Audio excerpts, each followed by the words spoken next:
Now, I'm going to say something that I know Freddy will hate.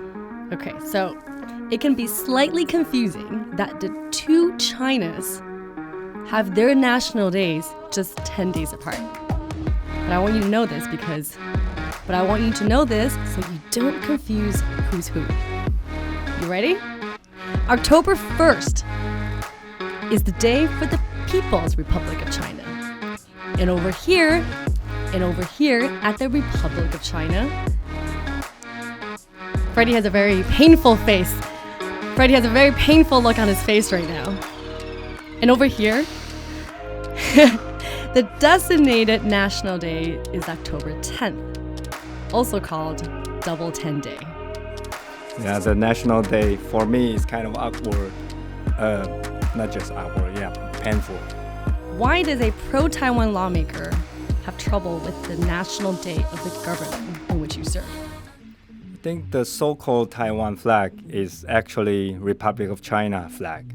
And that meaning, for many people, includes me, the meaning of that flag is like is martial law and oppression. And actually, the symbol of the authoritarian party, KMT, is main part of that flag, still there. So it's still hurting a lot of people, a lot of elders. So it's not a flag. For me, it's not a flag represents freedom, democracy. It's a flag anti-freedom, anti-democracy.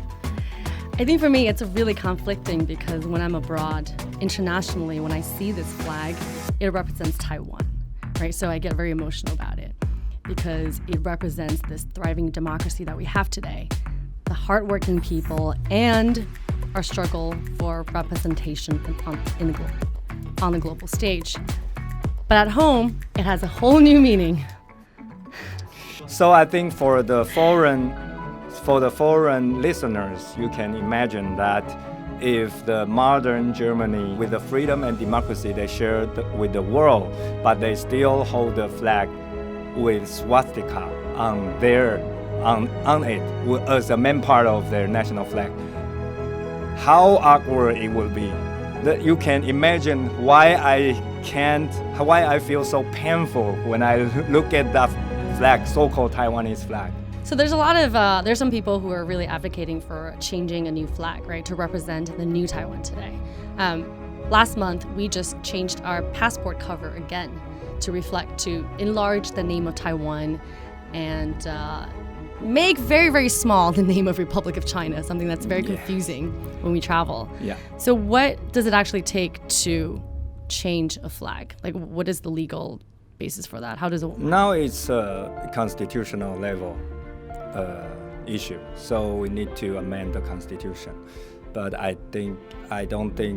but it's very difficult. But I think we should eventually deal with that problem. I think the DPP party, they try the same way to deal with all those legacy of authoritarian regime. They try to use less KMT symbols as possible, and with more inspired and creative elements in the Double 10 Day.